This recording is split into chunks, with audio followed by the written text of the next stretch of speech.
we are going to get the session resume. Uh, where did we left in the last session only? So a quick refresh. What we have captured in the last session. Am I audible? थोड़ा सा जोर से बात कर. Hello, am I audible right now? Yeah, absolutely okay. Yeah, yeah. So in the last session, I've captured that if there is any business entity is there, which may be in the form of a company or a partnership firm or a proprietorship or an LLP, they in order to expand for expansion or for startup of their operation, they require some credit exposures, which may be in the form of non-fund based limit or fund based limit. After having an exposure from the financial institutions, they this whatever assessment is being done for the fund based and non-fund based facility, there are some projections which need to be made available to the financial institution for the assessment, which depend upon internal or external parameters.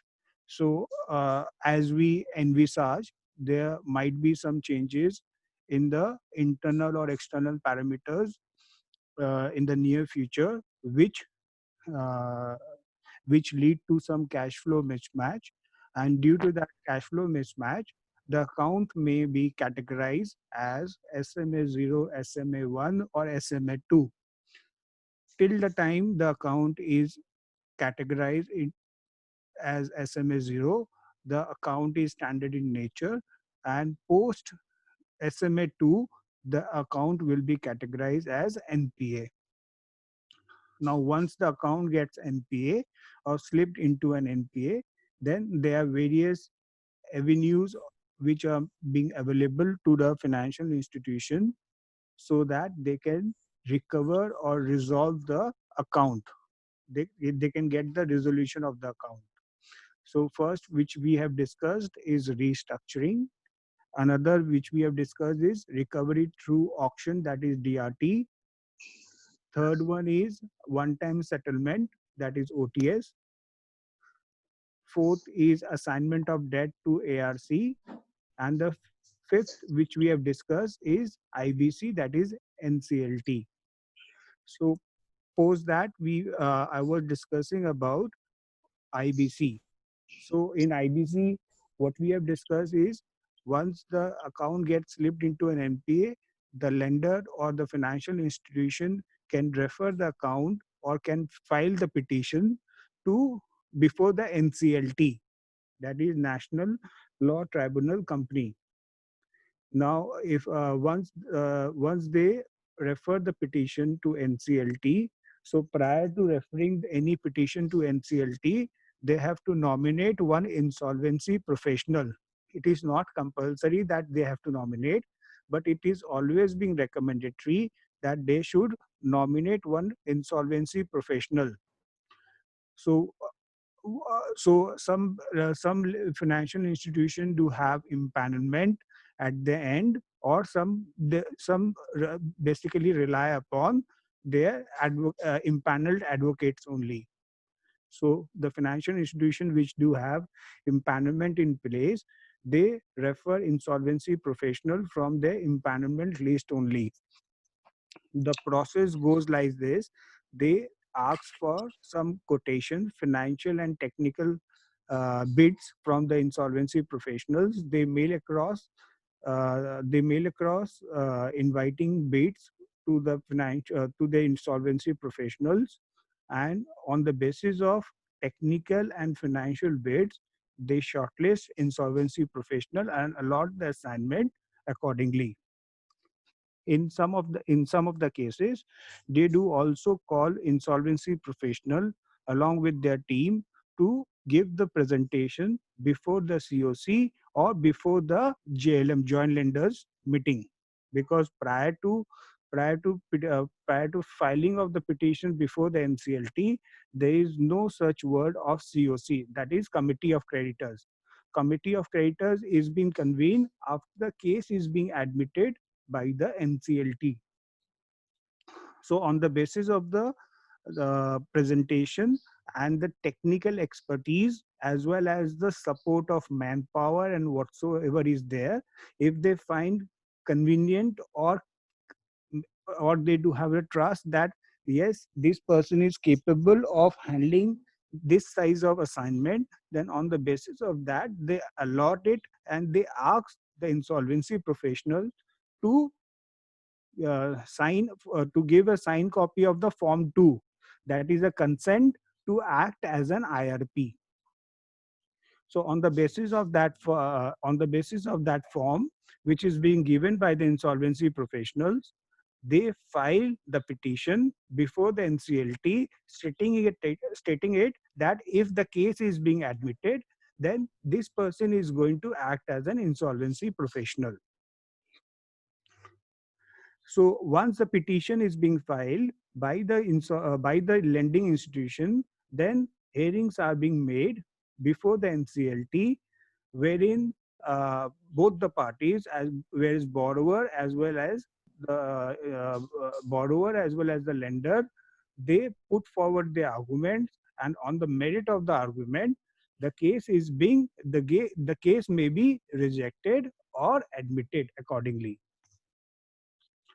It might happen that there are multiple number of petitions being filed by the different creditors, which may be financial creditors, operational creditors, or other creditors before the NCLT.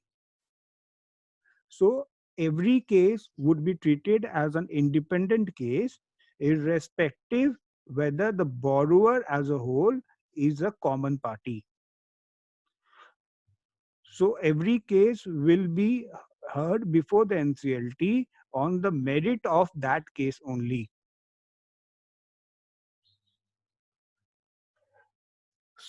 And it might happen that in every case, there are different insolvency professionals being nominated by different creditors accordingly. So it's a sort of a rat case wherein petitions are being heard, and the the case which has been admitted first would whatever case whosoever case gets admitted on a priority basis, and in that case whosoever insolvency professional has been nominated, then that insolvency professional would be acting as an interim resolution professional. Once any case has been admitted, then other cases are being disposed of, and accordingly, whosoever has been, accordingly, whichever case has been admitted, that therein whosoever has been nominated as an insolvency professional, that insolvency professional is going to act as an interim resolution professional. Now, there is a common understanding between the lenders that in most of the cases, if any if any case is being dragged by some operational creditors, when I'm talking about operational creditors, it means that that creditor has either provided goods or services to the borrower or to the company. Borrower means to the company. If some operational creditor dragged the company into an NCLT, then that operational creditor might have nominated some insolvency professional. If that insolvency professional has been nominated by operational creditor, then in during the COC, the financial creditors do substitute that insolvency professional and deploy their own insolvency professionals for the future course of action. This has been done to ensure the confidentiality and integrity of the business affairs, because in most of the cases, operational creditors don't have much say or don't have much outstanding in the company as compared to the financial creditors. And moreover, there's another reason that financial creditors do have an opinion that as operational creditors don't have much outstanding in the company, then they might have engaged an insolvency professional who's not going to charge accordingly. Because if suppose the company has a debt of somewhere around 100 crores, and the operational creditor has a outstanding of somewhere around 5 lakhs, then in case of 5 lakhs, in order to recover the 5 lakhs, the operational creditor will not engage a quality insolvency professional. And whereas the financial creditors do have an exposure of somewhere around 100 crores, then on the basis of the credentials of the insolvency professionals, if they find fit, they can substitute with their own impaneled insolvency professional. In some cases, it might happen that while filing out the petition before the NCLT, some creditors don't nominate insolvency professionals. So when their cases are about to be admitted by the NCLT, then NCLT asks for the name of the insolvency professional from the creditor. If creditor fails to provide the name of the insolvency professional, then NCLT, with the recommendation of the regulator, that is Insolvency Bankruptcy Code of India, uh, uh, uh, with the recommendation of the regulator, IBBI, they seek a name from the IBBI, and on the basis of the name being supplied by the IBBI, they appoint that insolvency professional accordingly. So once the case has been admitted, then there are different activities or functions which need to be performed by the insolvency professional. They have to publish in the newspaper that inviting claims from all the stakeholders.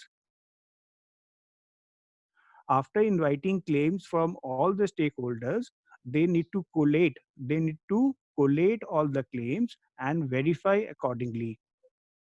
If they do have some doubt at the time of verification of the claim, they may seek clarification from the claimant accordingly. There are three types of creditors who file the claim. One is financial creditor, means the financial creditors are those creditors from whom you borrow money. Operational creditors are those creditors to who has provided goods or services to you. Other creditors are those creditors who doesn't fall under the definition of financial creditors and operational creditors. Now, these three types of creditors, on a broader way, file their claim.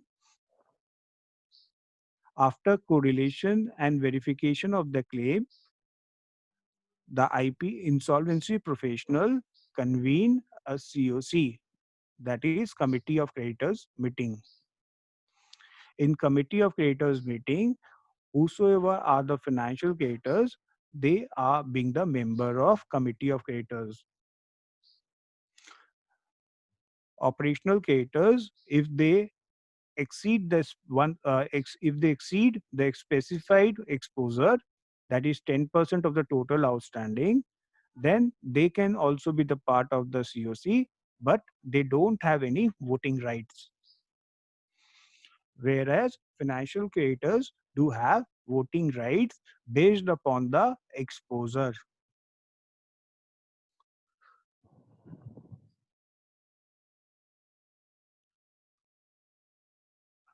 Now, once the COC has been convened, voting rights has been given to all the financial creditors. Now, different agendas, means the different matters, are being discussed before the COC. The insolvency professional discuss what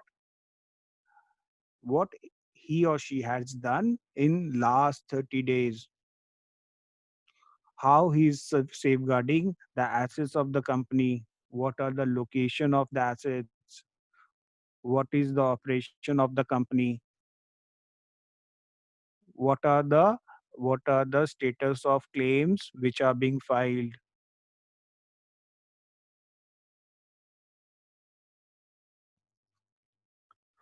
or how the valuers are going to be appointed, whether transaction audit or forensic audit auditor need to be appointed, what is the status of audited balance sheet of the company,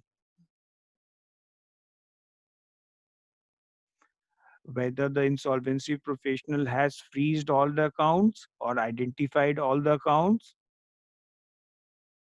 whether the authorized signatory has been changed in all the accounts. So these are some of the major point of discussions which are being carried upon in the first COC of the meeting. Therein, the insolvency professional who has acted as an interim resolution professional proposes to convert him he to convert into a resolution professional.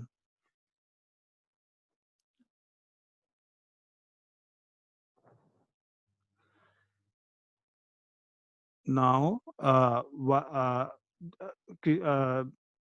IRP proposes he or his fees also fee need to be also crystallized.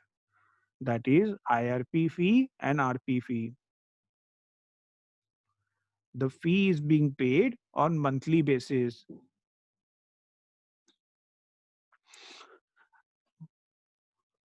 Now there are some uh, subject matters which need a voting share of somewhere around 66%, and some matters which need a voting share of 51%. This 66% and 51% voting share subject wise are being already given under the code.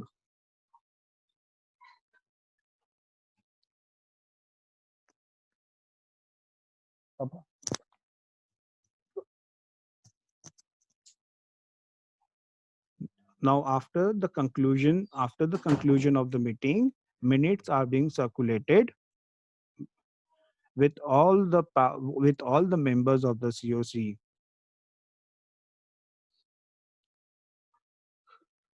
So, after whatever being decided in the COC, the plan of action needs to be implemented accordingly. If the interim resolution professional is going to continue as a resolution professional, then he or she is going to continue with her services. If it is being decided that interim resolution professional is not going to act as a resolution professional, then COC has to nominate another name of an insolvency professional who is going to act as a resolution professional.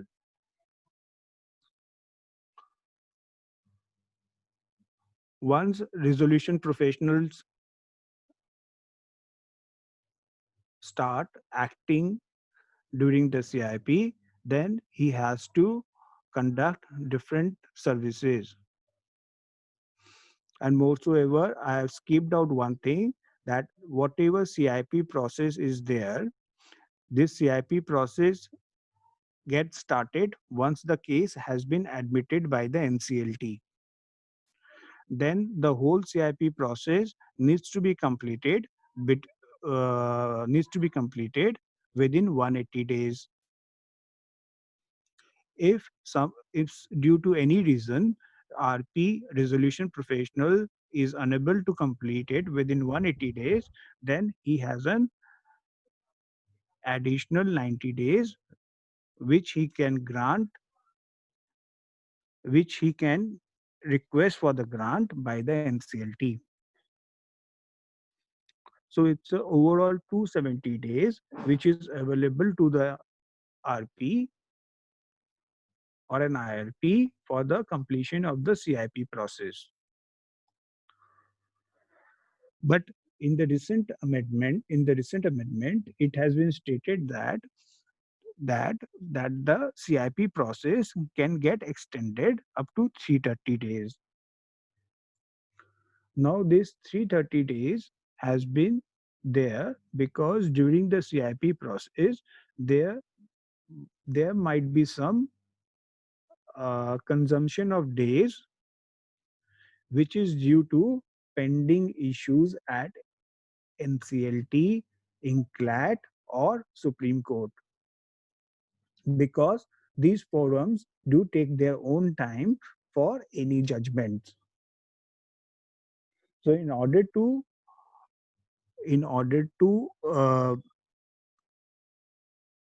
mitigate or to provide additional days, the same has been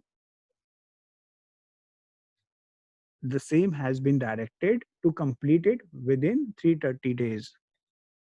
If due to any reason, if it is being not completed within 330 days, then it is the prerogative of the NCLT or INCLAT or Supreme Court to get it extended on case to case basis.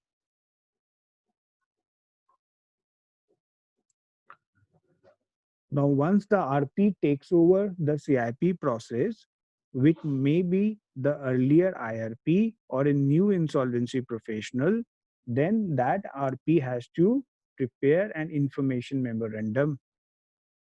The format of the information memorandum is as per the IBBI, who is a regulator. It is nothing, there are some basic parameters which need to be captured, and the very objective of this information memorandum is to this information memorandum has been prepared so as to give a proper understanding to the resolution applicant. Now the question arises, who is a resolution applicant? Resolution applicant is a person. When I'm talking about a person, it means it includes an individual as well as the entity. Now the resolution applicant is a person who is willing to take over the corporate debtor. When I'm talking about a corporate debtor मतलब the company which has been dragged into NCLT, जो company NCLT में चली गई है. तो corporate debtor means जो company NCLT में है. Resolution applicant मतलब जो company एक जो जो जो जो जो कंपनी खरीदना चाहती है, जो ऑलरेडी एनसीएलटी में चली गई है, उसको अगर कोई खरीदना चाहता है तो वो रिजोल्यूशन एप्लीकेंट होता है. अब resolution applicant, if we want to provide any information to the resolution applicant so that he can acquire the company, for that we need to prepare an information memorandum. Information memorandum will give a clear understanding about the background of the company, shareholding pattern, claims, status of claims, legal cases, and what are the installed capacity of the plant locations, assets details, everything which requires an resolution applicant to have a clear view of the company so that he can acquire. Once the information memorandum is being prepared, we prepare the evaluation metrics. What is evaluation metrics? Evaluation metrics is a metrics which help the resolution professional as well as COC to decide कि company किसको देनी चाहिए. तो in that case we give weightage on different parameters कि कोई अगर पैसा जल्दी दे देता है तो उसको कितने मार्क्स मिलने चाहिए, या वो कितने साल के में कि देगा तो उसको कितने मार्क्स मिलने चाहिए, या उसके वो सेम लाइन ऑफ एक्टिविटी में है पहले से तो उसको मार्क्स कितने मिलने चाहिए। तो it's a score based, it's a score which we give to the different resolution applicant. On the basis of the scoring, we select the resolution applicant because there must be some parameters on the basis of which a resolution applicant need to be selected so that there is no biasness as such. तो उसके लिए एक process memorandum बनाया जाता है। Process memorandum में हमने हमको ये कैप्चर करना होता है कि क्या-क्या चीज़ों का ध्यान रिज़ॉल्यूशन एप्लीकेंट को देना चाहिए और क्या-क्या प्रोसेस है जिसको रिज़ॉल्यूशन एप्लीकेंट को या सबको फॉलो करना है। So that there ought not be any ambiguity कि आज रिज़ॉल्यूशन एप्लीकेंट कोई अपना प्रपोज़ल लेके आएगा, तो उसके साथ उसको कितना पैसा देना है या बैंक गारंटी देना है। अगर वो उसमें सिलेक्ट हो जाता है तो रिज़ॉल्यूशन प्लान के साथ उसको कितना पैसा जमा करना है, किस तरह से करना है, कहाँ पर करना है, किस फॉर्मेट में करना है। तो all these are being adequately captured in the process memorandum. Once this process memorandum and information memorandum is being prepared, we get it approved by the COC. और इन द मीनवाइल आपका valuation वाला काम और transaction audit या forensic audit वाला काम चल रहा है।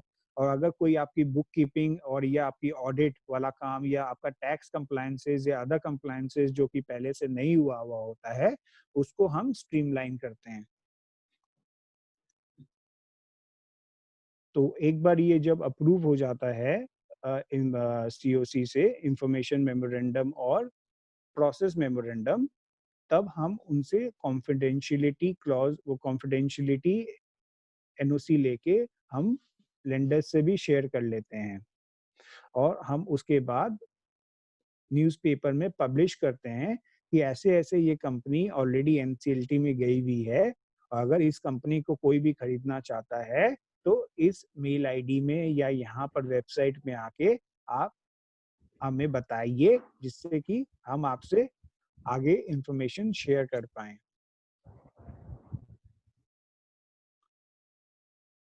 जैसे हमारे पास इंटरेस्ट आते हैं कंपनीज़ की कि हम इसे एक्वायर करना चाहते हैं, तो वो एक preliminary EOI expression of interest submit करते हैं। On the basis of that EOI, we provisionally select those resolution applicant. एक बार वो रिज़ॉल्यूशन एप्लीकेंट सिलेक्ट हो जाते हैं प्रोविजनली, तो बाद में हम उनको बोलते हैं कि आपके पास 15-20 दिन या 1 महीना है, आप रिज़ॉल्यूशन प्लान सबमिट कीजिए हमें। कि आप इस कंपनी को कितने रुपए में, किस तरह से आप इसको एक्वायर करना चाहते हैं। बाद में वो 15-20 दिन, 1 महीने में अपने को एक रिज़ॉल्यूशन प्लान देते हैं, जिसका फॉर्मेट ऑलरेडी आईबीबीआई ने ऑलरेडी एक बना रखा है। उस फॉर्मेट में तो देना ही है अपने को, उसके अलावा आप अगर कोई एडिशनल इन्फॉर्मेशन देना चाहते हैं या कवर करना चाहते हैं, तो वो भी कर सकते हैं। एक बार जब अपने पास रिज़ॉल्यूशन प्लान आ जाता है, तो उस रिज़ॉल्यूशन प्लान में इंसॉल्वेंसी प्रोफेशनल ये देखता है कि आईबीबीआई के जो भी मैंडेटरी प्रोविजंस हैं, वो कंप्लाई हो रहे हैं कि नहीं हो रहे हैं। बहुत बार ये भी होता है कि वो रिज़ॉल्यूशन प्लान तो आ गया, मगर जो इंसॉल्वेंसी प्रोफेशनल है, उसके पास उतना टेक्निकल एक्सपर्टीज़ नहीं है कि वो रिज़ॉल्यूशन प्लान को वेटिंग कर पाए। तो उस समय लेंडर्स जो सीओसी के मेंबर्स होते हैं, वो बोलते हैं कि हमें किसी को एंगेज करना चाहिए, जो इस रिज़ॉल्यूशन प्लान को वेटिंग कर पाए।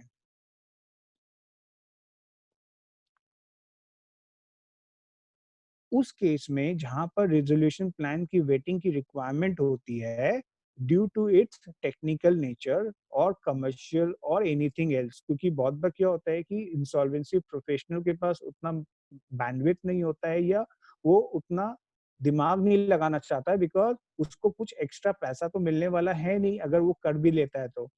तो इसलिए वो हर समय यही रिकमेंड करता है सीओसी को कि आप किसी से बाहर से इसकी वेटिंग करवा लीजिए, सो दैट सबके लिए सही रहे वो। तो उस केस में लेंडर्स बहुत बार जिनके पास जो टीवी कंसल्टेंट होते हैं, या जिनके पास, जैसे हमारी कंपनी है as an investment banking company, जहाँ पर सारी सारी एक्सपर्टीज अंडर वन रूफ है, तो इस तरह की कंपनीज को सीओसी बहुत बार इंगेज करती है कि आप हमारा रिजोल्यूशन प्लान को वेटिंग कर दीजिए। वो इंडिविजुअल प्लान को जब हम वेटिंग करते हैं तो सीओसी हमें अपना स्कोप ऑफ वर्क बताती है कि हमें किस तरह से उसको किस एंगल से वेटिंग करना है। It might be technical, it might be financial, it might be commercial, it might be legal. So as per the scope of work, we get it vetted and we give our report accordingly. एक बार जब वो waiting हो जाती है, तो waiting होने के बाद में वो सीओसी के पास में प्लेस हो जाता है प्लान कि ऐसे-ऐसे ये 4-5 प्लान आए हैं हमारे पास, ये 4-5 प्लान में ये स्कोरिंग है, ये इवैल्यूएशन मैट्रिक्स के हिसाब से ये स्कोरिंग है और ये इसके ऑब्जर्वेशंस है जिन्होंने वेट किया है। एक बार वो बाद में COC 1 to 1 all the resolution applicant के साथ बैठती है और उनको अपना कोटेशंस और अपने जो उन्होंने जिस तरह से पैटर्न बताया है कि हम इस पैटर्न में पेमेंट करेंगे, उसको इम्प्रूव करने के लिए बोलती है। जब सबसे बात हो जाती है, सबसे बात हो जाने के बाद में जो भी उनको लगता है कि जिसका सबसे अच्छा प्लान है और जहाँ पर उनको लगता है कि सही हाथों में कंपनी जा रही है और उनको भी, स्टेक होल्डर्स को भी पूरा पैसा जितना मिल सकता था मैक्सिमम, उतना मिल रहा है, वो उस तरह से प्लान अप्रूव कर देती है बहुत बार। और बहुत बार नहीं तो प्लान डिसअप्रूव भी कर देती है कि हमें तो समझ में नहीं आ रहा है कि हम क्यों इसको दें। हमें तो अगर कंपनी के एक-एक एसेट, इंडिविजुअल एसेट्स को भी मैं बेचूँगी, तो मेरे को तो इससे ज़्यादा पैसा आ जाएगा। तो उस केस में वो नहीं बेचती है, वो नहीं देती है, वो बोलती है मैं एक-एक करके बेचूँगी, लिक्विडेशन में ले जाऊँगी। जब भी कोई रिज़ॉल्यूशन एप्लीकेंट अगर कोई भी कंपनी को एक्वायर करने की इच्छा रखता है, if any resolution applicant is willing to acquire any company which is into NCLT, then that company has to give a resolution plan. अब वो resolution plan उसको जो देना होता है, वो resolution plan भी हम बना सकते हैं। हमने बनाया भी है। तो अगर किसी भी कंपनी जो कि एक दूसरी कंपनी को एक्वायर करना चाहती है और उस कंपनी के वो एक्विजिशन के लिए उसको कोई रेजोल्यूशन प्लान सबमिट करना है एनसीएलटी में, तो हम उस तरह के मैंडेट्स भी ले सकते हैं। तो हमने अभी जो बात की उसमें 2 अपॉर्चुनिटी है। एक अपॉर्चुनिटी ये है कि हम रेजोल्यूशन प्लान की वेटिंग कर सकते हैं और वेटिंग करने के लिए आपको इम्पैनलमेंट की कोई रिक्वायरमेंट नहीं होती है। सीओसी अगर रिजोल्यूशन प्लान की वेटिंग का काम अगर आपको देना चाहती है, तो उसमें आपको वेटिंग इम्पैनलमेंट की कोई रिक्वायरमेंट नहीं है। और अगर कोई कंपनी, कोई कॉर्पोरेट या कोई एआरसी अगर कोई एक्वायर कर रही है किसी कंपनी को, तो वहाँ पर हम रिजोल्यूशन प्लान बनाने का काम भी कर सकते हैं। So once the COC either approves or disapproves, then if the COC approves, then वो NCLT के पास चली जाती है और NCLT उसको कंप्लायंस को देखते हुए उसको अप्रूव कर देती है। Sudarshan, Abhishek. हाँ, Sudarshan, to vet RP plan, empanelment is mandatory for that company. Empanelment is With that bank.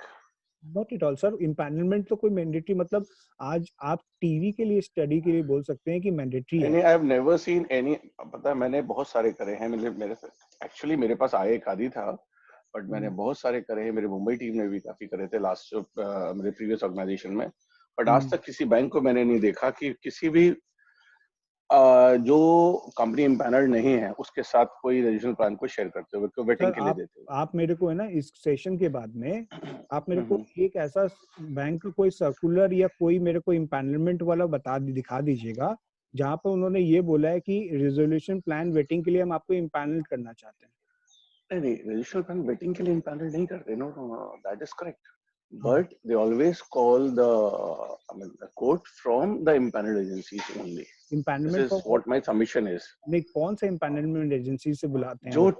जो टीवी स्टडीज और एली वगैरह या किसी चीज के लिए हुई उनके पास इम्पैनल्ड है, that's it.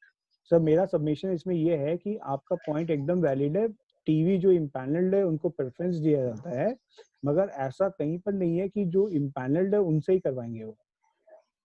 I don't know Sudarshan, but I have never seen anywhere, so I thought I should हाँ नहीं, एकदम सर, मगर अपने को मेरा सबमिशन लास्ट कम से कम 50 कंपनीज के लिए मैंने मेरे प्रीवियस ऑर्गेनाइजेशन में डिफरेंट स्टेट से हम लोगों ने करा होगा, या नॉट 50 तो एटलीस्ट 10-12 तो मैंने ही करा है, सो एकदम सही बात है सर, 35-40 में बोल सकता हूँ। मेरा तो सबमिशन ये है सर कि देखो, एक पहला चीज, अगर मैं आपकी बात को भी फेस वैल्यू में लेके मानता हूँ, मैं ये बोल रहा हूँ कि अगर वो भी चीज सही है तो हमारे तो टीवी में सब मोर देन 20 बैंक्स में we are empanelled as a TV consultant, so that is not at all and मतलब रिस्ट्रिक्टिव क्लॉज फॉर अस, पहली चीज। दूसरी चीज, अगर आप मेरी बात को अगर समझो तो बहुत सारी बैंक्स ऐसे भी होंगे जहाँ पर इम्पैनलमेंट का उन लोग को नहीं लगता है कि इम्पैनलमेंट उतना रिक्वायरमेंट है, उनको अगर ये लगता है कि क्रेडेंशियल्स हैं, सब कुछ है। मैंने मेरे केस में अगर रिसर्जेंट की बात करें तो रिसर्जेंट में इट माइट हैपन कि हम 20 बैंक्स में ऑलरेडी जो इम्पैनल्ड है उसमें अगर हम ध्यान दें, और बाकी और जो इंस्टीट्यूशंस है जहाँ पर इम्पैनल्ड नहीं है, और वहां पर हम ये पिच इन करें कि हम ऑलरेडी 20 बैंक्स में इम्पैनल्ड हैं और हमें ये काम मिलना चाहिए क्योंकि कैपेबिलिटी इज देयर ऑलरेडी, तो मेरे को लगता है कि काम मिल सकता है। देखो, मिल सकता है, right, but in such scenarios में अगर इसमें आप बात करो तो एक एचडीएफसी बैंक हो गया, 1-2 बैंक हो गए जहां पे इम्पैनलमेंट का प्रोसेस नहीं है, और भी कुछ छोटे छोटे बैंक है, बट उनमें कोई एनसीएलटी का सिनेरियो बनता नहीं है, राइट। जो बहुत छोटे छोटे बैंक है वो they don't have that much of exposure with different companies, right. वहां पे they always go for big fours and any big company, so उसमें देयर इज अ चांस कि हाँ वो चांस ले सकते हैं, बट इट्स 1% आउट ऑफ 100 वाला सिनेरियो बनता है। मैं तो अभिषेक भैया बोल रहा हूँ कि 20 बैंक्स में वो ये जस्ट वहीं पर दिमाग लगा लेंगे ना तो हम तीर जाएंगे। मैं भी तो वही कह रहा हूँ, मैं भी वही कहने की कोशिश कर रहा हूँ, जहाँ पे इम्पैनल्ड है अगर वहाँ पे ट्राई मारते हैं, दैट्स वंडरफुल। मैं बोल रहा हूँ जहाँ पे इम्पैनल्ड है वहाँ पे भी ट्राई मारे, और जहाँ पर नहीं है वहाँ पर भी अगर अपने कोशिश करें तो अपने को थोड़ा सा ग्राउंड रियलिटी भी पड़ेगा, क्योंकि आज के जमाने ना तो है ही है, अगर हाँ हो जाती है वंडरफुल, क्योंकि अभी का जो एनवायरनमेंट है ना वेरी डायनामिक। एंड मैंने तो सिर्फ इसलिए करा कि थोड़ी सी क्लैरिटी देने के लिए मैंने बोला कि नहीं एकदम भैया, वेल टेकन आपका पॉइंट। नहीं, we need to make this session very interactive so that everyone whosoever has any thought process, then he or she should share so that we are on the same page. Exactly. This is what that is why only I interrupted actually. एकदम You should also get that kind of feeler कि कल ये जाए और किसी बात का नहीं देंगे तो होता है sir. This should not happen. हाँ, और हमारा आज के दिन में सबसे बड़ा एडवांटेज ये है कि हमारा जो टीवी में इम्पैनलमेंट है, how we can get it capitalized to get this market also. Exactly. We can portray that we can also do this. We have a capability to handle such kind of situations also. And moreover, not माने खाली इसके लिए नहीं कि अपने खाली resolution waiting की बात करें, रिजोल्यूशन प्लान में भी अपने को हो सकता है ये चीज, क्योंकि इसमें होता क्या है कि रिजोल्यूशन प्लान में whosoever there are some माने COC members are there or insolvency professionals are there, they also put across some names to the resolution applicant, क्योंकि resolution applicant भी बहुत बार पूछता है कि यार मेरे को definitely we have bandwidth, we can pitch it. Yes, we can pitch it, but in that particular case we insolvency partner should be different, because ये otherwise से तो conflict of interest हो जाएगा. But हाँ, this is absolutely right. ये हमारे पास नया avenue है. मैं conflict of interest वाला अगर if we are performing as a professional insolvency professional there, right? Suppose एक हमें आ गया नहीं वहां सो पर तो नहीं वहां कर पे सकते हैं, वहां पर नहीं कर हाँ सकते हैं। that is right. ये चीज का हाँ। क्लियरिटी होना जरूरी है टीम को, among team नहीं नहीं, members. वो क्लियर, वो एकदम क्लियर है, थॉट प्रोसेस क्लियर है सर। हाँ हाँ ठीक है क्योंकि ठीक है हम सर अपने प्लीज। पार्टनर्स, जहाँ पर मेरे मेरे पार्टनर्स जो इंसॉल्वेंसी प्रोफेशनल्स हैं, वहां पर मैं रिजोल्यूशन प्लान और रिजोल्यूशन प्लान वेटिंग वाला काम नहीं ले सकता, और जहां पर नहीं है वो वहां पर मैं कर सकता हूँ। राइट राइट सुदर्शन राइट, हाँ। Thank you. So I was saying कि एक बार रिजोल्यूशन प्लान अगर अप्रूव हो जाता है तो एनसीएलटी उसको अप्रूव कर देती है, प्रोवाइडेड उसमें वहां पर सारे कंप्लायंसेस फुलफिल किए गए हों। अगर वो अप्रूव नहीं होता है सीओसी से, तो सीओसी उसको बोलती है कि now we need to drag this company into a liquidation. अब वो लिक्विडेशन में चली जाती है। नाउ द क्वेश्चन अराइजेस कि एक बार अगर सपोज कोई प्लान अप्रूव हो गया और एनसीएलटी ने भी अप्रूव कर दिया, तो अब क्या होगा? नाउ एक बार जब प्लान अप्रूव हो जाता है और एनसीएलटी ने भी अप्रूव कर दिया, तो monitoring agency need to be appointed so that whatever milestone has been committed in the resolution plan, that has been milestone in terms of payment to creditors. So or in case of real estate, milestone in terms of construction or delivery.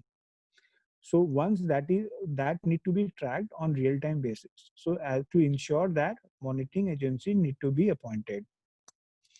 Now monitoring agencies are basically being referred by resolution applicant during their submission at the resolution plan only.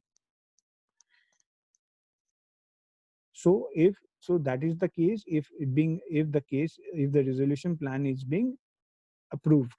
Now the question arises, if it is not approved, then the company need to be dragged into liquidation, and for this petition need to be filed before the NCLT that resolution plan has been disapproved or there was no resolution plan as been sought by the COC. So once the liquidation petition being filed before the COC and liquidation order is in, so accordingly NCLT on the merit of the case gives the resolution liquidation order. Now liquidation orders, whenever any NCLT is going to give the liquidation order or need to pronounce the liquidation order, then as per the liquidation order, it means that all the employees of the company are being terminated on the date of the liquidation order. So prior, when you file the petition before the NCLT for the liquidation, it is always being recommendatory in nature that you give the clear picture to the NCLT that what is the status of the operation of the company. If the company is operational in nature, and if you feel so that you can sell the company during the liquidation process also, then you can plead before the NCLT that you should be given an opportunity to sell the company under the liquidation on an ongoing basis. So in order to do so, you may ask the NCLT not to terminate the lifeblood of the company, that is an employee of that company, till you give up or you exhaust all your remedies of selling the company as a going concern. So on the basis of your plea, NCLT may provide you a sufficient time, that is 3 to 4 months, to sell the company as an ongoing basis. So once the NCLT pronounce an order that you are eligible, you are being given a time to sell the company on an ongoing basis, in that company you can avail the services of the employees of the company as an ongoing basis, and you need not terminate them until and unless it is being specifically mentioned in the order. And if it is specifically mentioned in the order, you can get it amended also. So on an ongoing basis, when you during this, once the liquidation process has been initiated, you have to invite claims from all the stakeholders again. Again, you have to publish inviting claims from stakeholders, as if as if you have not invited in the previous occasions. So once you are inviting claims from all the stakeholders, they've been given a timeline of somewhere around 1 month to submit their claim. So all the stakeholders will again, in the specified format or claim document, they will submit the claim, and that need to be verified, correlated accordingly. So once you have verified, you have cleared all doubts with the creditors or the claimants, you will admit the claim, and accordingly you will start the process of selling the company as a going concern.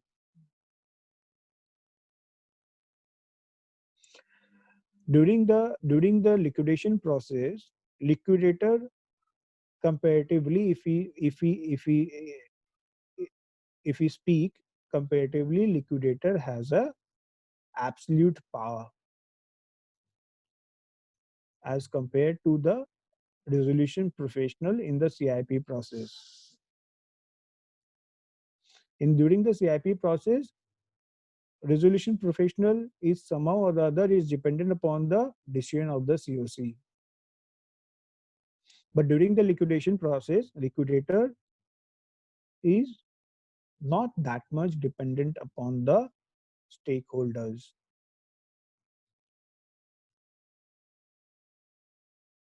Can anyone during in this forum, can anyone let me know what is the basic difference between a shareholder and a stakeholder? Anyone?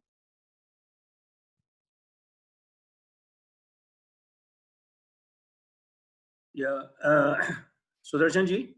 Yes. Shareholder is also a stakeholder, but all stakeholders are not shareholders. For example, an OC is a stakeholder, but not a shareholder. Whether promoter is a stakeholder? Promoter is definitely a stakeholder because he is a shareholder. Whether financial institutions are stakeholders? Financial institution, to the extent of their exposure, they are stakeholders. Okay, so you mean to say whosoever are related to the company or an outstanding with the company, or what money, how you will define stakeholder? See, for example, employees are stakeholders because their stake is there in the company. No, what makes you deliver a statement that employees are stakeholders in the company? Just See, because they've been working with the company? no. Whether they do have an outstanding with the company? Normally, they will always have an outstanding in the company. Normally. So you mean to say whomsoever parties do have outstanding with the company are stakeholders? Yes, in terms of finance, yes. Sunilji, you need to be very precise. Yeah. Because you being acting as a representative of this forum. Yeah. So you mean to say whosoever is outstanding with the company can be termed as stakeholders? See, outstanding again. What do you mean by outstanding? That is the question. Outstanding means as per books. Whereas the company owe any money to anyone, if a company owe any money to anyone, then that anyone is a stakeholder? Yes. You mean to say if anyone owe money to the company, if No. anyone owe money to the company, then if that person is also a stakeholder? No. When a company owes a money to a person, then he is a stakeholder in the company.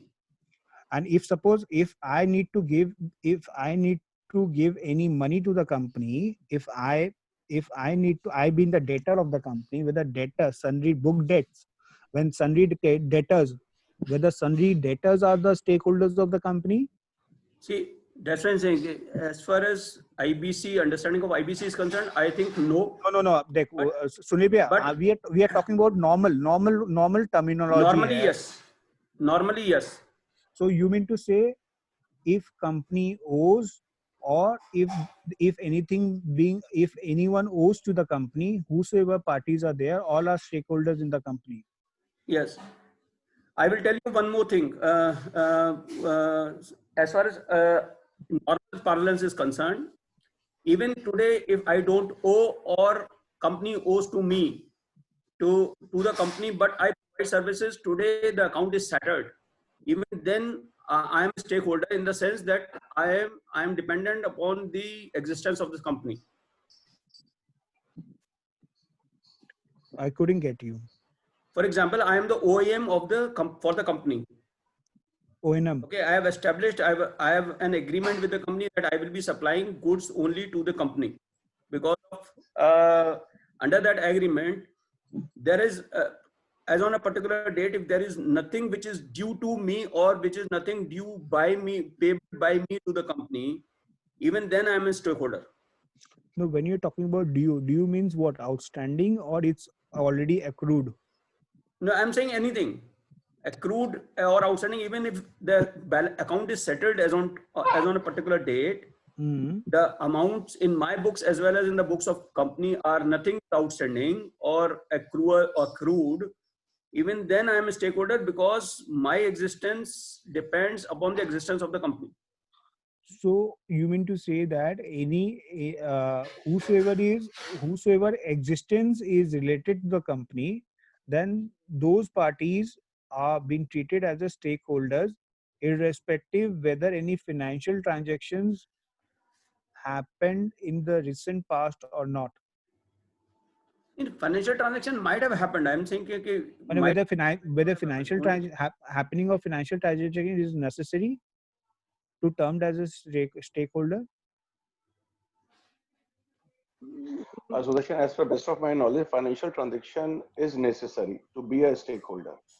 If any suppliers have if working with X company, and the company is and the I'm not able to actually. It's not my forte basically. For me, whatever best known to you. But if yes, if he sees a supplier, he is outstanding on the company, or and he is willing to continue his business with that company, he could be a stakeholder as per best of my knowledge.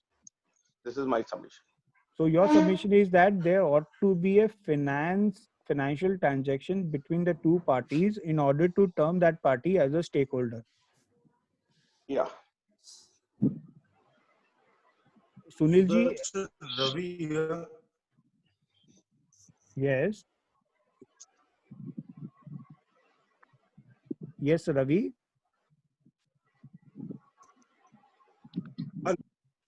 Yeah, Sudarshan.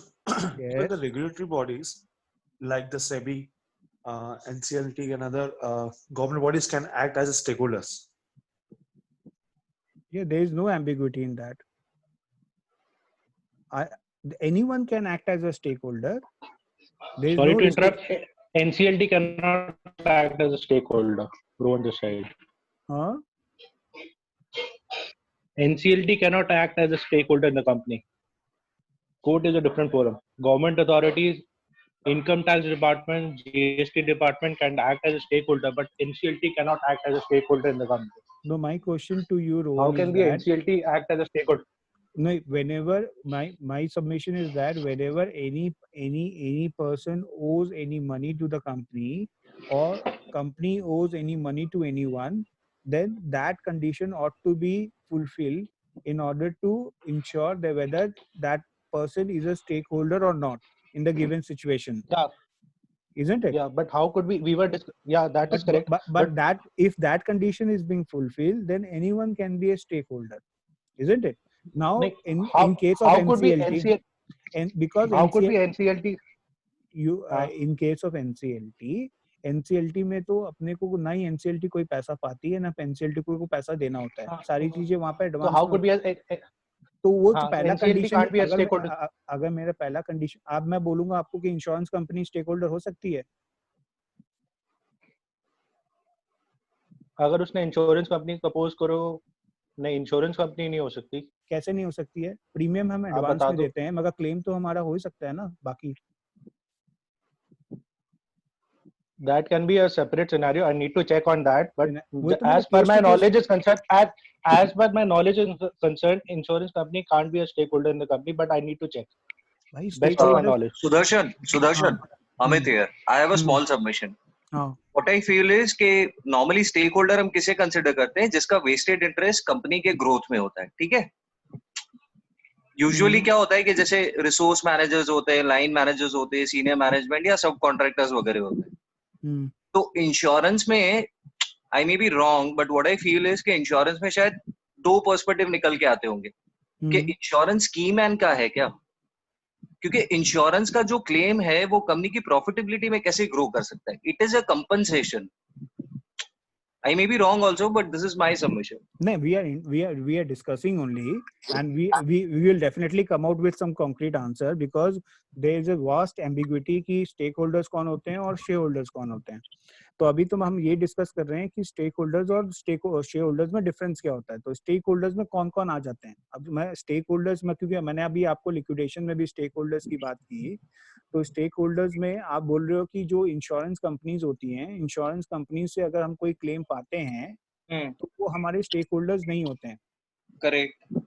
क्योंकि वो हमारे growth में काम नहीं आ रहे हैं, मतलब वो रिकरिंग ग्रोथ में काम नहीं आते हैं. Right. I mean my for example if there is a ex private limited company, तो उनके जो रिसोर्स मैनेजर्स हैं, कस्टमर्स हैं, या मान लो कि सब कॉन्ट्रैक्टर्स हैं, तो they all would be part of those stake holding part. That is my submission. क्योंकि देखो, अपने जो लिक्विडेशन की बात कर रहे थे अभी, और लिक्विडेशन में हम जब स्टेक होल्डर्स की बात करते हैं, तो लिक्विडेशन में जब स्टेक होल्डर्स की बात करते हैं तो स्टेक होल्डर्स में वो लोग ही आते हैं जो लोग पैसा कंपनी से पाते हैं. करेक्ट. जो लोग कंपनी से पैसा पाते हैं, मतलब they are acting as a creditor to the company. Correct.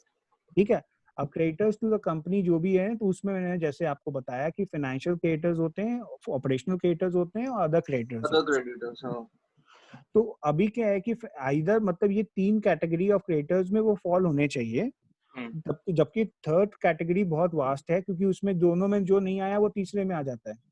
Right. तो ये तीनों कैटेगरी के क्रिएटर्स जो होते हैं, that we termed as a stake holders in the company. मतलब तो ये यहाँ पर मैं ये ऐसा कंक्लूड कर रहा हूँ. सुधीर भैया, अगर आपको कुछ ऐड करना है तो आप बताइए. जी जी. सुधीर भैया, हेलो. सुधीर भैया नहीं है क्या?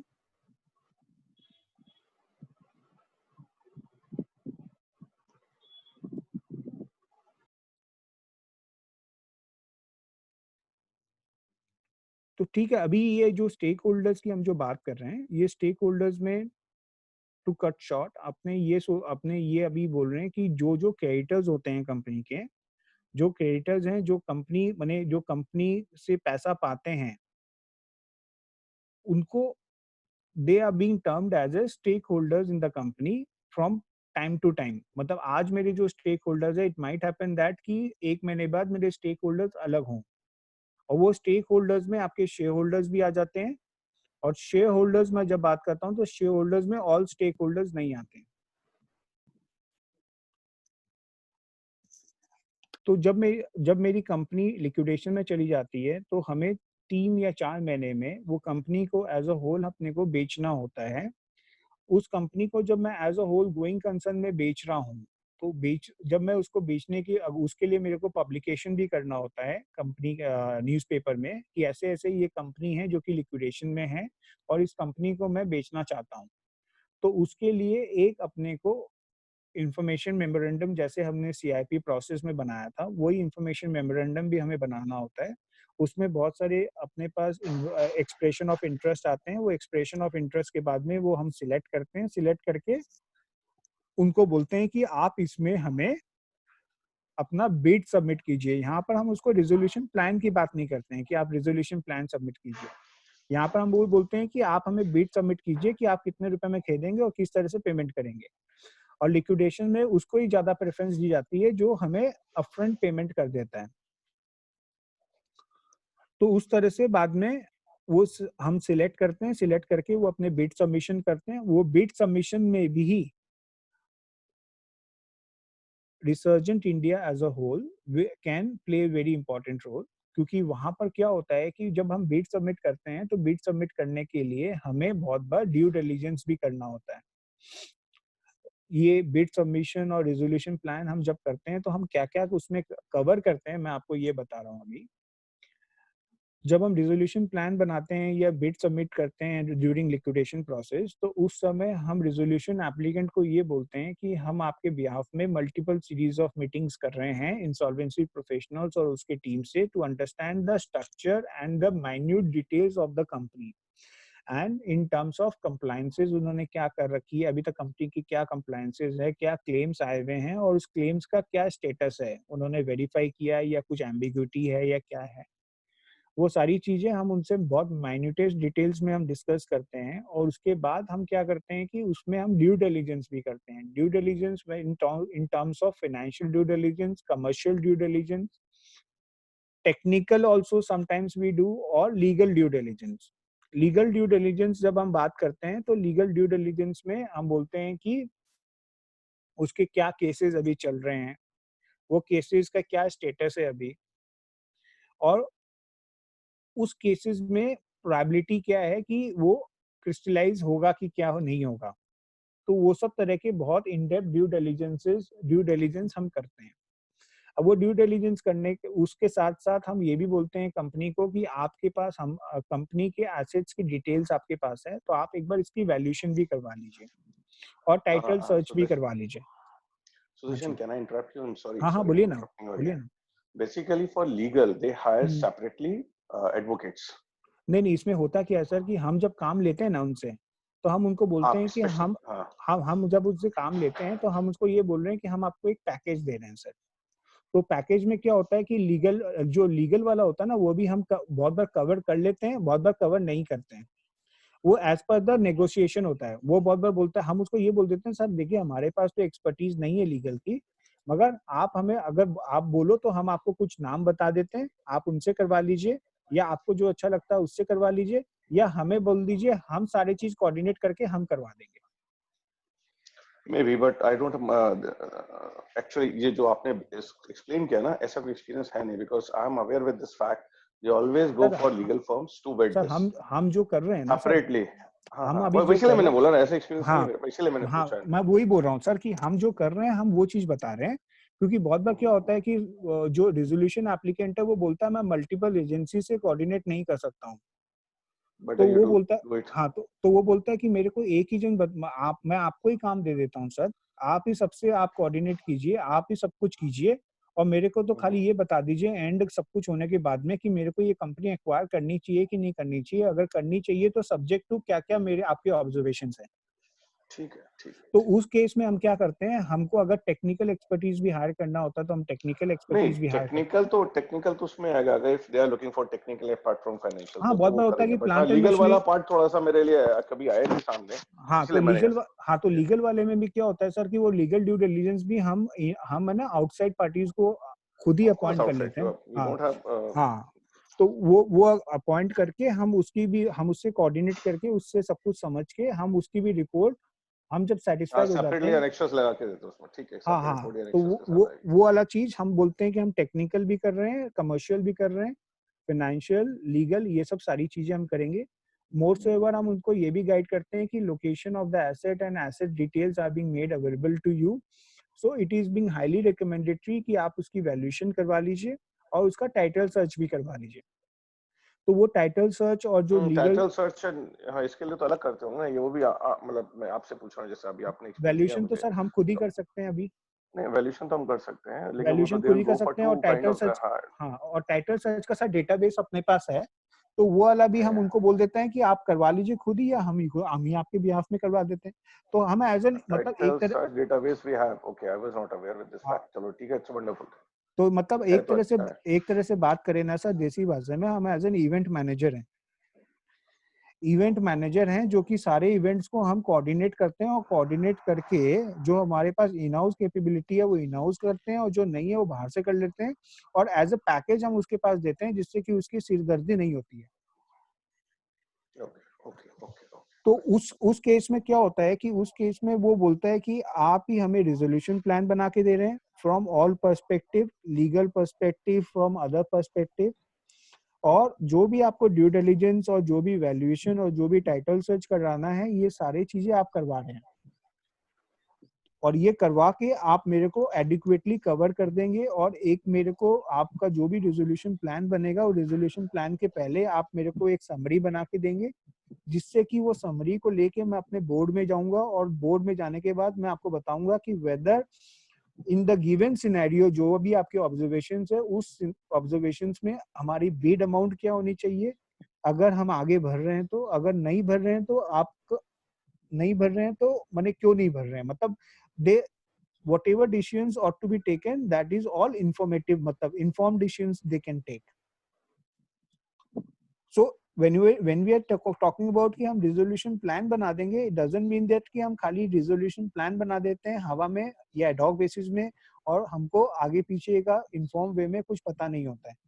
तो उसमें मतलब these are the series of processes which need to be conducted, and accordingly on the basis of the outcome of that processes we prepare the information this resolution plan.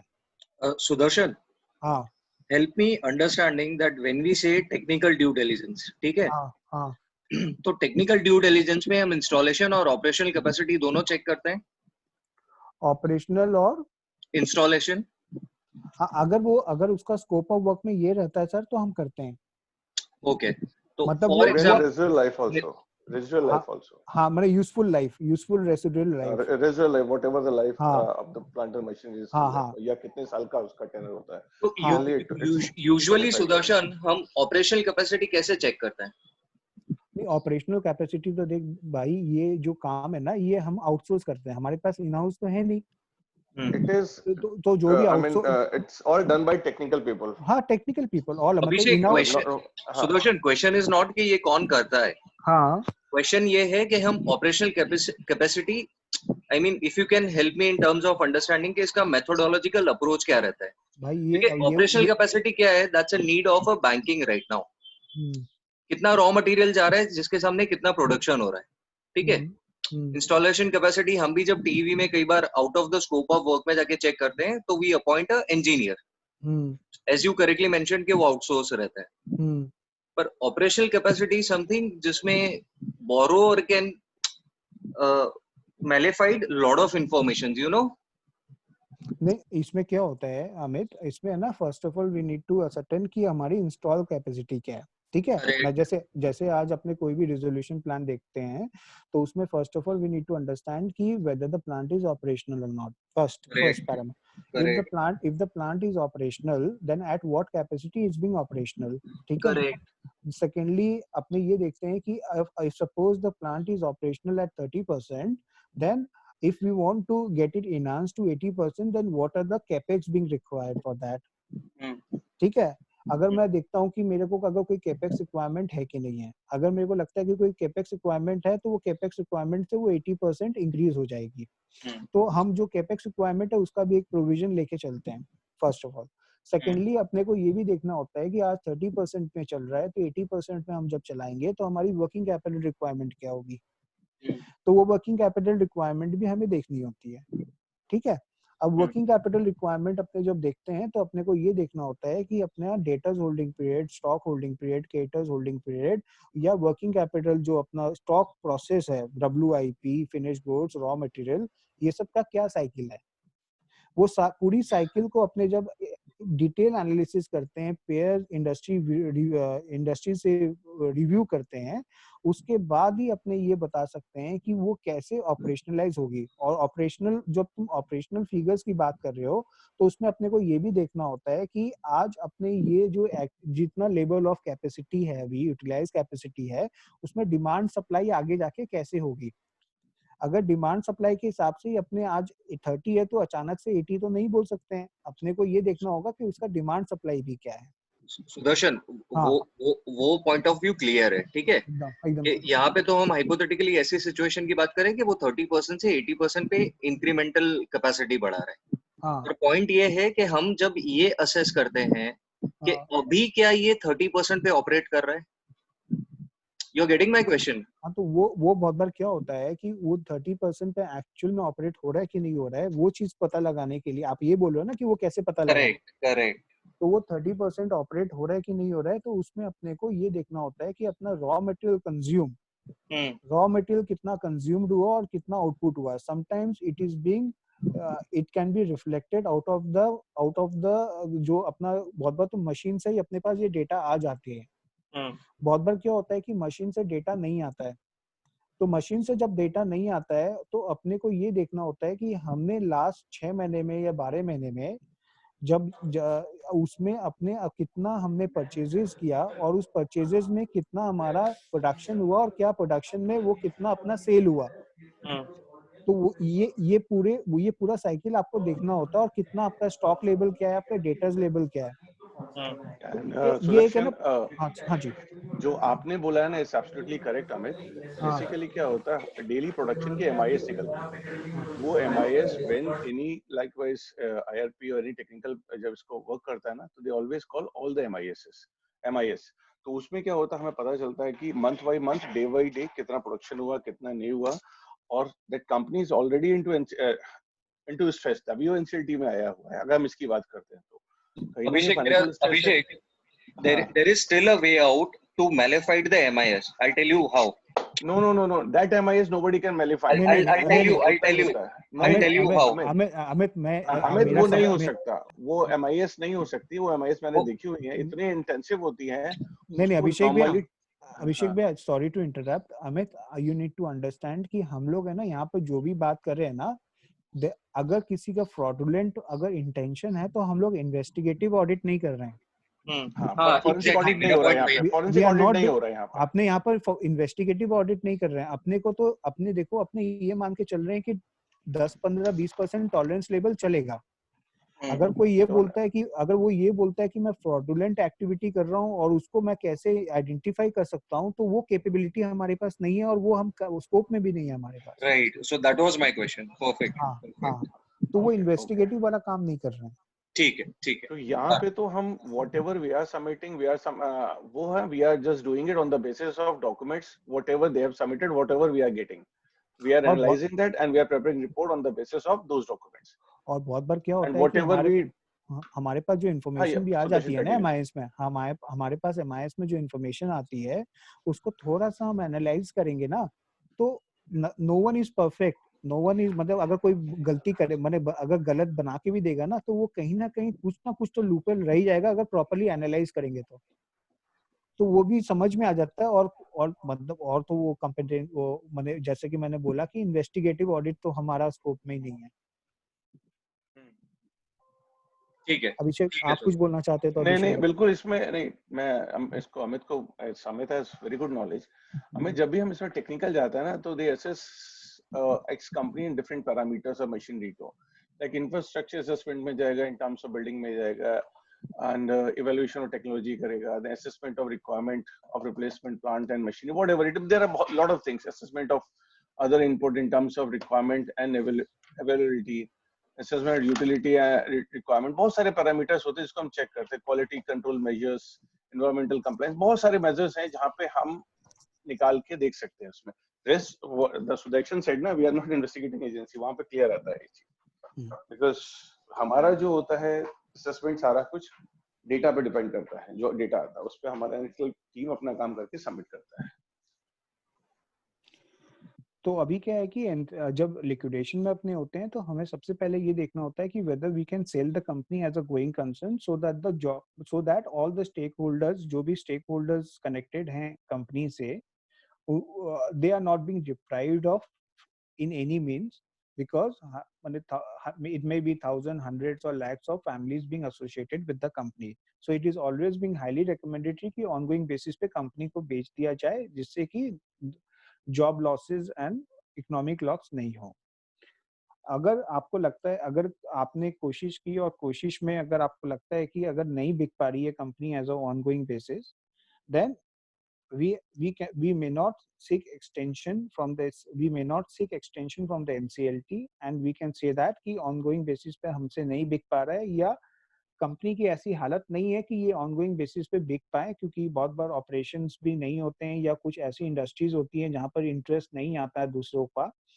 तो इन दैट केस वो NCLT बोलती है कि ठीक है you terminate all the employees as on this order and accordingly you start selling the assets of the company on a piecemeal system.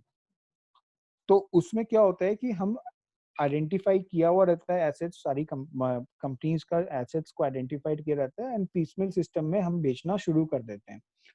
पीसमेल system में बेचने के पहले हम we need to value the company, we need to value the assets of the company and accordingly as per the valuation, 2 valuation करवानी होती है, 2 valuation हम करवाते हैं और 2 वैल्यूएशन में जो भी वैल्यूएशन आती है on the basis of that valuation we fix up the reserve price accordingly. Reserve price fixation होता है. रिजर्व प्राइस फिक्सेशन के बाद में न्यूज़पेपर में पब्लिकेशन जाता है उस एसेट्स के बारे में और अकॉर्डिंगली वो एसेट्स ऑन ब्लॉक आ जाती है for sale. It might happen कि आपके एसेट्स आपने ऑन पब्लिश किया फॉर सेल, आपके पास एप्लीकेंट्स आ गए कि मैं खरीदना चाहता हूँ. अगर आ गए तो अच्छी बात है, आपकी बिक जाएगी. अगर नहीं आते हैं तो आप बाद में उसको रिजर्व प्राइस आपने जो आपने सर्टेन किया था उस रिजर्व प्राइस को आप रिड्यूस करते रहिए. नॉर्मली 10% हर आपका जो जितने बार आप करते हो ऑक्शन उतना आपका 10% करके कम होता रहता है रिजर्व प्राइस. और दो तीन ऑक्शन के बाद तो you do have an authority to sell on a private basis only. तो प्राइवेट बेसिस में भी अगर बाद में कोई आ जाता है तो बाद में आप उसको बेच देते हो और एनसीएलटी का अप्रूवल ले लेते हो. नॉर्मली अपने ये जो लिक्विडेशन वाला जो काम होता है, ये लिक्विडेशन वाला काम 2 साल के अंदर कंप्लीट हो जाना चाहिए as per the IBBI guideline. अगर कोई कारण से आपका 2 साल में नहीं होता है तो 2 साल में बाद में आप एक्सटेंशन ले सकते हो on reasonable grounds. Sir, it's now 1 year. 1 year. हाँ, मतलब ये 25th वाला जो बात कर रहे हैं ना. हाँ, अब 1 year हो गया. हाँ, ठीक है, डन. तो पहले अभी भी कुछ ऐसे केसेस चल रहे हैं जहाँ पर 2 साल का समय दिया हुआ है. 15 महीने होता है सर वो, जब आप ऑनगोइंग बेसिस पे 3 महीने का होता है. फिर अगर वो नहीं होता है तो 12 महीने का और एक्सटेंशन मिल जाता है. ठीक है, डन. तो मतलब आप बोलना चाहते हो कि जो हमने ऑनगोइंग बेसिस पे जो काम कर रहे हैं वो एक्सक्लूड होता है क्या समय? हाँ जी, वो ठीक एक्सक्लूड है, होता है. वो एक्सक्लूड हो जाता है. तो वो एक्सक्लूड मतलब जब से पीसमेल सिस्टम में हम बेचना शुरू करते हैं तब से अपने को 1 साल मिलता है. ठीक है. तो अभी इसमें मैं और एक चीज ये समझाना चाहता हूँ कि हमने अभी एनसीएलटी इतनी बात की. इट माइट हैपन कि एनसीएलटी ने कोई जुडिशियल प्रोनाउंसमेंट्स किया जिससे कि कोई पार्टी खुश नहीं है and the aggrieved party want to file an appeal to the higher authority. Speaker बंद नहीं है क्या किसी का? नविता जी, आपका स्पीकर बंद नहीं है.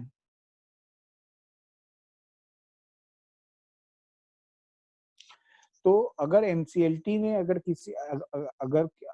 NCLT is the bare minimum forum for the IBC related or companies act related matters. तो अगर NCLT का कोई भी प्रोनाउंसमेंट होता है, अगर उसको आप अपील करना चाहते हैं तो you need to appeal to NCLAT. मैं जब बोल रहा हूँ कि national company law appellate tribunal. अगर national company law appellate tribunal से अगर कोई प्रोनाउंसमेंट किया गया है और उसको आप फिर से अपील करना चाहते हैं हायर अथॉरिटी में, तो you can appeal to supreme court. तो अभी NCLT, NCLAT and supreme court, these are the 3 forums which entertain the IBC matters. High Court don't entertain any IBC matters. ठीक है. अब इसमें एक अपना क्या हुआ था, अपना अभी 1 दिसंबर 2019 में एक अभी अपना अमेंडमेंट आया है जिसमें ये भी बोला जाता है कि पर्सनल गारंटर्स को भी आप CIP में ले जा सकते हैं. पहले क्या था कि अभी तक NCLT में अभी एक क्वेश्चन ये है कि NCLT में कौन ले जा सकता है. तो NCLT में एक फाइनेंशियल क्रेडिटर्स ले जा सकता है, एक ऑपरेशनल क्रेडिटर्स ले जा सकता है, या और कोई क्रेडिटर्स ले जा सकता है अगर उसका outstanding to that company is more than 1 crore. पहले 1 लाख रुपया था, अभी 1 करोड़ रुपया हो गया है. अब 1 दिसंबर 2019 से creditors of the company can drag the personal guarantors also to NCLT.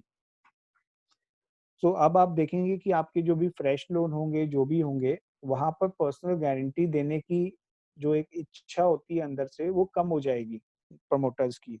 Although lenders will insist कि बिना उसके होगा ही नहीं, क्योंकि पर्सनल गारंटर्स को जब आप एनसीएलटी में ले जाते हैं, तो मोर और लेस आपका सेम प्रोसीड्योर जो मैंने आपको सीआरपी में बताया वही है। अगर उसमें 2-3 वो है डिफरेंसेस हैं। एक तो अपना क्या है, सीआईपी में जब अपने कंपनी की बात करते हैं, एंटिटी की बात करते हैं, तो वहां पर जब एडमिट हो जाता है केस, तब से मोरेटोरियम स्टार्ट होता है। एंटिटी जब ले जाते हैं, तो जब केस एडमिट हो जाता है तो मोरेटोरियम स्टार्ट होता है। जब मैं मोरेटोरियम की बात कर रहा हूँ, तो मोरेटोरियम मतलब क्या हो गया कि ड्यूरिंग सीआईपी ना कंपनी के ऊपर जितने भी केसेस उस दिन चल रहे थे, वो सारे केसेस स्टे हो जाएंगे। मगर वो जो भी केसेस चल रहे थे, वो सारे केसेस सिविल इन नेचर होने चाहिए, सिविल केसेस होने चाहिए। अगर कोई भी क्रिमिनल केसेस हैं, वो क्रिमिनल केसेस स्टे नहीं होंगे। तो जब एंटिटी का सीआईपी प्रोसेस चलता है, तो वो मोरेटोरियम, जब once the company gets admitted by the NCLT, वो मोरेटोरियम स्टार्ट हो जाता है अनटिल एंड अनलेस लिक्विडेशन का ऑर्डर या रिजोल्यूशन प्लान का अप्रूवल एनसीएलटी नहीं देती है, तब तक वो मोरेटोरियम हटता नहीं है। अब जब मैं पर्सनल गारंटी की बात करूं, तो पर्सनल गारंटी में जब केस एडमिट होता है पिटीशन में, एडमिट नहीं, जब फाइल होता है पिटीशन, जब फाइल होती है, तब से ही इंटरिम मोरेटोरियम स्टार्ट हो जाता है। पर्सनल गारंटर्स में पिटीशन फाइल के समय मोरेटोरियम स्टार्ट हो जाता है, और एंटिटी के समय, एडमिट के समय स्टार्ट होता है। और एक दूसरा डिफरेंस क्या है, पर्सनल गारंटर्स में अगर कोई कारण से कोई भी रेजोल्यूशन प्लान नहीं आता है, तो बैंकरप्सी वाला पिटीशन फिर से फाइल करनी पड़ती है। ऐसा नहीं है कि वो आप बोल दो कि रेजोल्यूशन हुआ नहीं तो ऑटोमेटिकली वो बैंकरप्सी हो जाएगी। ऑटोमेटिक बैंकरप्सी नहीं होती है, उसके लिए पिटीशन फिर से फ्रेश पिटीशन फाइल करनी होती है। मगर एंटिटी में जब होता है, तो एंटिटी में अगर सीआईपी में अगर कोई रिजोल्यूशन नहीं आया है, तो ऑटोमेटिक वो लिक्विडेशन में चला जाता है। मगर ऑल्दो उसका ऑर्डर एनसीएलटी से आना चाहिए, मगर it's a continuous process.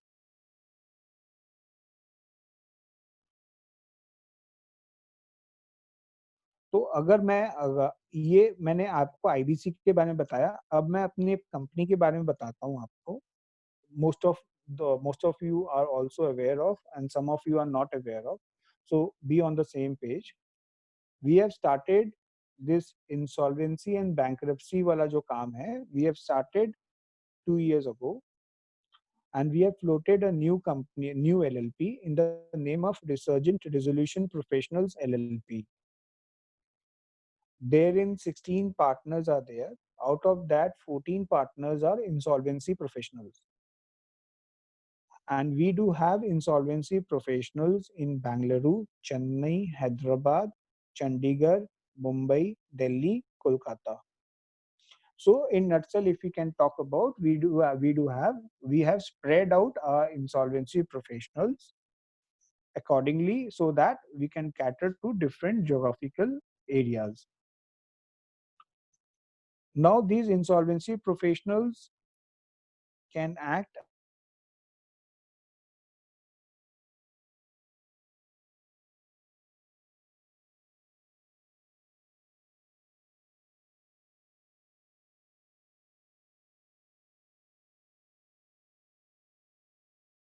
on 50 assignments. Some of them, or most of them, have been completed in the capacity of internal resolution professional, or liquidator. So currently, if you talk about live assignments, we do have more than 10 live assignments right now, which being catered, which been spread out in Delhi and Kolkata. And if you talk about the number of assignments wherein we have already given our consent in the form of Form 2, wherein financial institution has nominated our insolvency professionals, then that number is more than 20 assignments wherein we've already given our consent, and the petition has been filed, and we are awaiting for the admission of the case. This Research and Resolution Professional LLP is an insolvency professional entity which can provide only these three services. So whatever restructuring or one-time settlement or any other stress-related activity, whatever we talk about and do, that we cannot do under research and resolution professional, because the sole objective of research and resolution professional is to provide IRP related transaction, that is IRP, RP or liquidator. So this OT restructuring and other stress related advisory we are giving through Resurgent India only.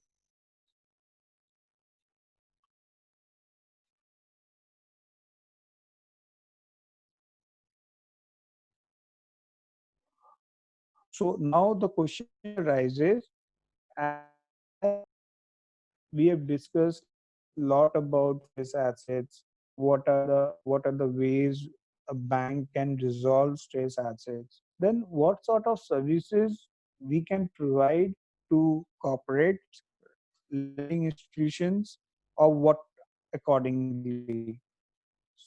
So we can provide restructuring advisory.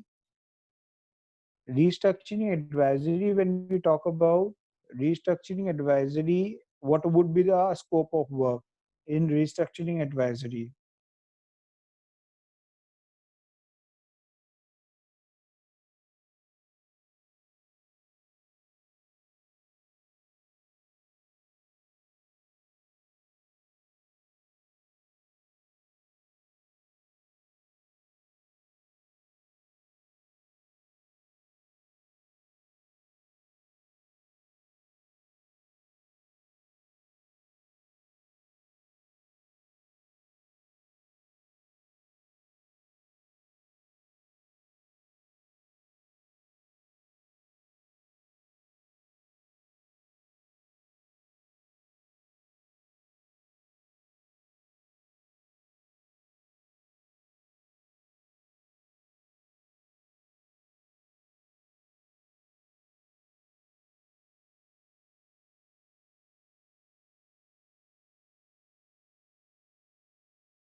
Am I audible?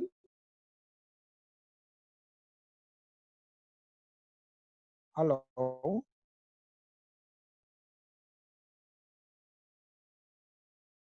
Anyone help me out? Am I audible?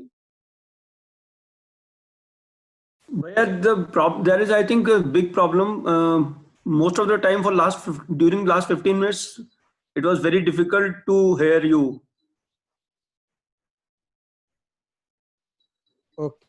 Okay. Am I audible? Now you were audible, but as I told you, the voice is breaking, and it's it's very difficult. Only few words are audible. So am I audible now? No, still there was echo.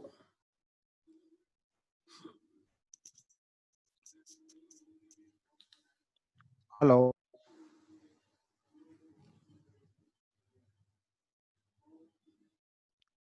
Hello? Hello. Hello?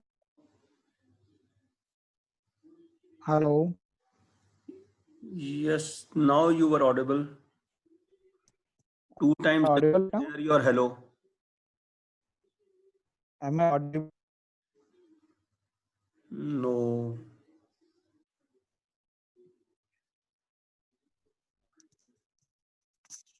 Hello. Hello. Can I join?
Am I audible?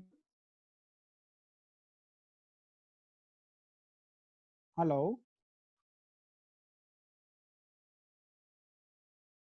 Hello.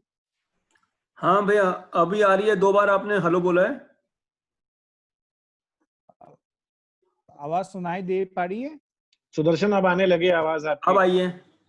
आने लगी है ना? हाँ. बोलिए, हाँ continue तो करिए. हाँ तो I was talking about venture which we have set up here in the name of Present Resolution Professionals LLP, which is an insolvency professional entity. There in 16 partners there. Of that, 14 partners are insolvency professionals. That 15 insolvency professional partners are being scattered on pan-India basis. So our partners have presence in Bangalore, Chennai, Hyderabad, Chandigarh, Mumbai, Delhi, Kolkata.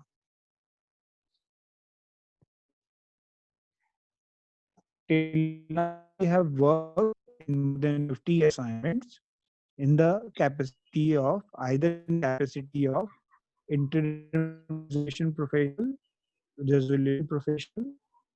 or liquidator. There are more than 10 assignments, where we are acting as interim resolution professional, or a liquidator. Now, Sudarshan voice आ नहीं रही as we have आपकी शायद. Hello, मुझे ही नहीं सुन रही है, किसी को भी नहीं सुन रही. प्लीज टाइप कर दीजिए. सर बहुत टूट रही है आवाज. बहुत ज्यादा टूटी हुई आवाज आ रही है. मतलब वॉइस नहीं है क्या? वॉइस क्लियर नहीं है सर सुदर्शन सर. मेरा खुद का भी बहुत अनस्टेबल है वैसे इंटरनेट. सर जैसे तो अभी सुदर्शन सुदर्शन जी ये बता रहे थे कि we have formed an IPE which is in the form of an LLP which has 16 partners. 14 of them are IPs, and currently we are handling around 11 cases of liquidation and corporate insolvency. Currently we are not handling any. Am I audible? Yes, you are audible, sir. Somebody is typing that voice is breaking, so I'm just continuing to give the introduction of the LLP, the IPE that we have formed. So there are 14 partners, and all the partners are very senior chartered accountants, cost accountants, Supreme Court advocates, company secretaries, ex-bankers, senior ex-bankers. So there is a mix of knowledge pool, which is coming from different domains Then number two, they are also geographically spread, you know, throughout India. So we have partners in Delhi, Mumbai, Bangalore, Hyderabad, Chandigarh, Kolkata. I mean, they are also geographically spread. Then the empanelments are also almost on all the FCs. You know, we have the empanelments barring few where we are also trying to get ourselves empaneled. So this is in nutshell what we are doing. And in around 20-25 cases, I guess, you know, we have given our form 2, wherein the matter is lying with the Honorable NCLT. And we are waiting for those cases to be admitted. And once those cases are admitted, you know, the process will start. Although it's going to be a very tough time, you know, I will accept that. It's going to be a very tough time for IBC division in the coming times, because number one, you know, government will not be very keen in taking corporates to IBC post COVID thing, because it may further, you know, dent the economy. Government has already, you know, increased the limit of 1 lakh to 1 crore. This is one of the things. I don't know what it is going to be, but the show must go on, so we'll try for that. So excess capacities has been created by our competitors also, so I'm not getting into that. तो broadly मुझे लगता है कि सुदर्शन ने जो आपको explain किया है stressed assets के ऊपर, तो एजेंडा ये था कि broadly people should understand what are the opportunities that are there in stressed assets, which is beyond IBC. Obviously, you know, IBC is just a part of stressed asset. So there are a lot of things that bankers do before, you know, going to IBC, or rather there are options, you know, bankers have beyond going to IBC. So I think all those things Sudarshan has already explained to you. Now Resurgent, you know, is a very dynamic organization and we have a talent pool, right? So we are capable of, you know, giving services across this stressed asset framework, you know, be it a restructuring advisory, be it OTS or OTS funding or NCLT cases or doing the TVs or whatever is required, you know, we can provide services to the stakeholders. This includes, you know, the various services like providing valuation services to ARCs or to IBC. See, all our services are interlinked. So we have to understand. So that is why, you know, we have over the period of time, you know, we are conducting these sessions so that people should have a overall view of understanding how our services are interconnected, how debt is interconnected to TEV, or how restructuring is interconnected to TEV or to valuation for that matter. So I think this was the objective of, you know, conducting these sessions, that, you know, if there is an opportunity which comes across, you know, you are able to think beyond your division and see if there is an opportunity which could be catered by some other division. So this was the agenda, guys. So I hope if you have any questions, you know, please ask. Otherwise, we'll conclude today's session and we'll let you know, what will be the next session date and subject.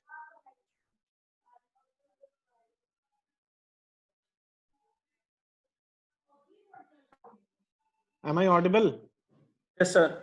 Okay, I thought there is a pin drop silence. So No, I thought either I have said something which nobody has understood, or I am so crystal clear that, you know, done deal, boss, everything understood, sab kuch theek ho gaya. So we'll be rocking.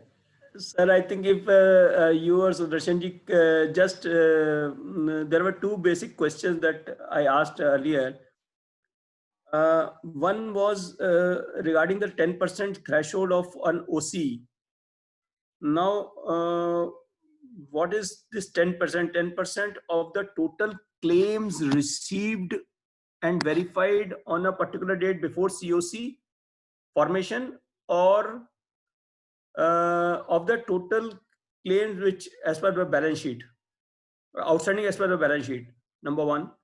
Number two, if during the CIRB process and before the last date of completion of the acceptance of claims, which we understand or I understand that it can be up to the issuance of IM.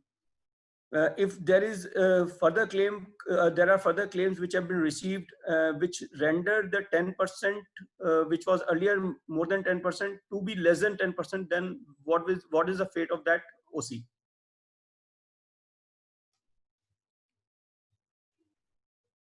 Sudhir भैया आप answer करोगे? Pardon me? Sudhir भैया?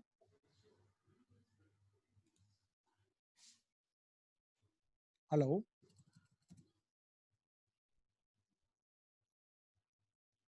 सुधीर भैया?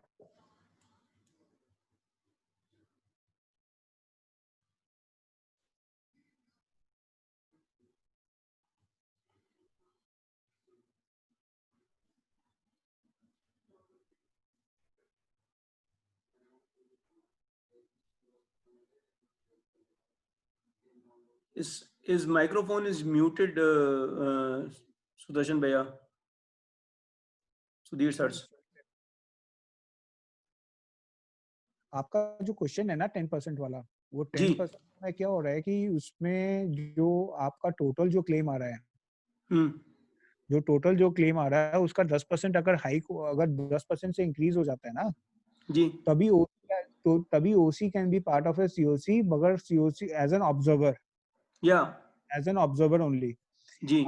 जो जब मैं 10% of the total claim की बात कर रहा हूँ, तो आपने जितना क्लेम एडमिट किया है उसके उस परव्यू से वो देखा जाएगा, नहीं कि वो बैलेंस शीट के परव्यू से देखा जाएगा, पहली बात। जी। दूसरी चीज आप बोल रहे हो कि अगर फर्दर कभी ऐसा होता है, फर्स्ट सीओसी आपने कर दी, फर्स्ट सीओसी के बाद में कुछ क्लेम्स आए और क्लेम्स आके बाद में आपने एडमिट कर दिया, तो आपने जब किया है और उसके बाद वाला जो सीओसी होगा उसमें वो पार्टिसिपेट करेगा।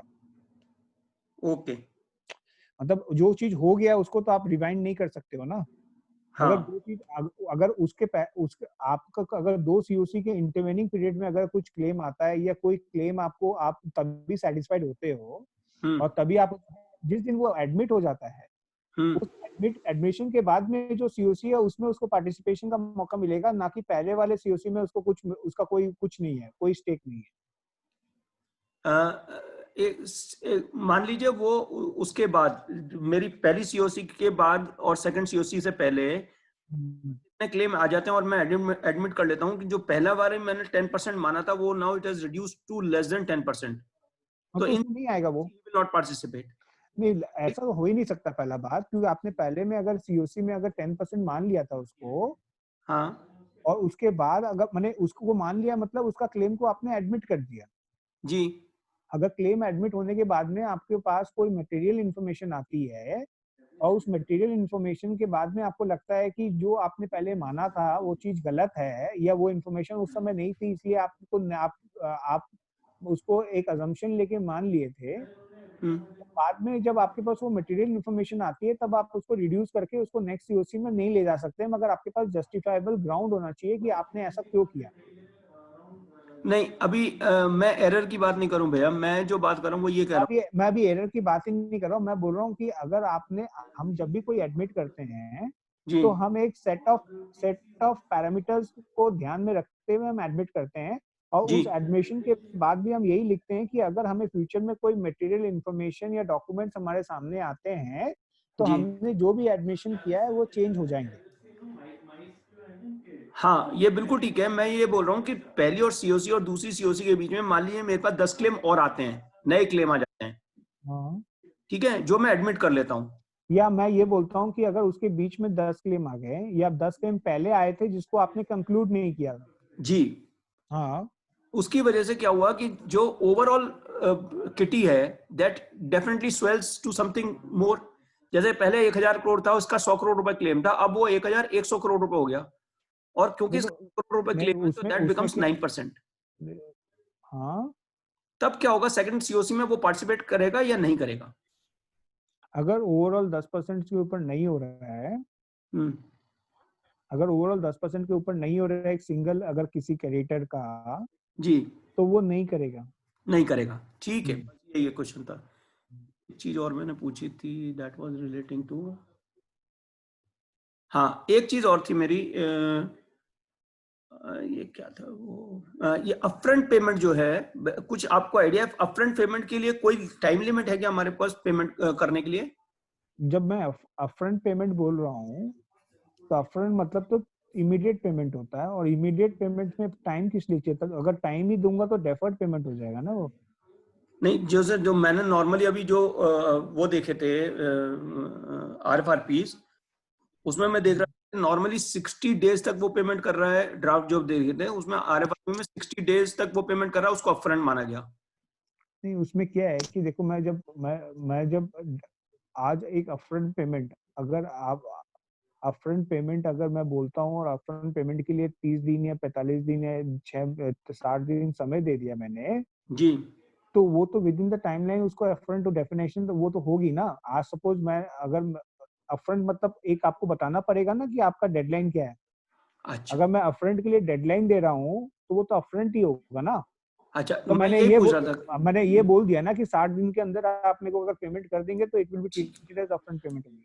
मतलब ऐसा कोई डेफिनेशन लिखा हुआ नहीं है। मैं I will go through the system, but अभी आपकी नॉलेज में कोई ऐसा डेफिनेशन में नहीं, कोई ऐसा डेफिनेशन 30 डेज नहीं है, 60 मगर डेज में? कोई भी चीज अगर हम बोलते हैं कि ये चीज होनी चाहिए जी तो वो चीज के लिए एक डेडलाइन होनी चाहिए। वो डेडलाइन के अंदर वो चीज हो जाती है तो वो डेफिनेशन वो सब्सटैंशिएट हो गया। ठीक है भैया, मेरे यही क्वेश्चन थे। Thank you very much. Any other question? Any other then question? please.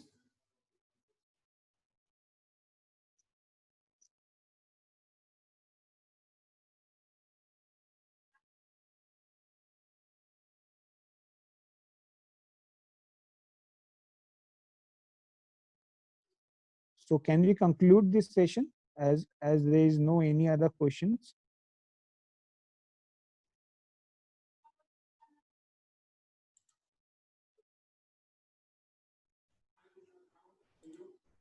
So thank you friends.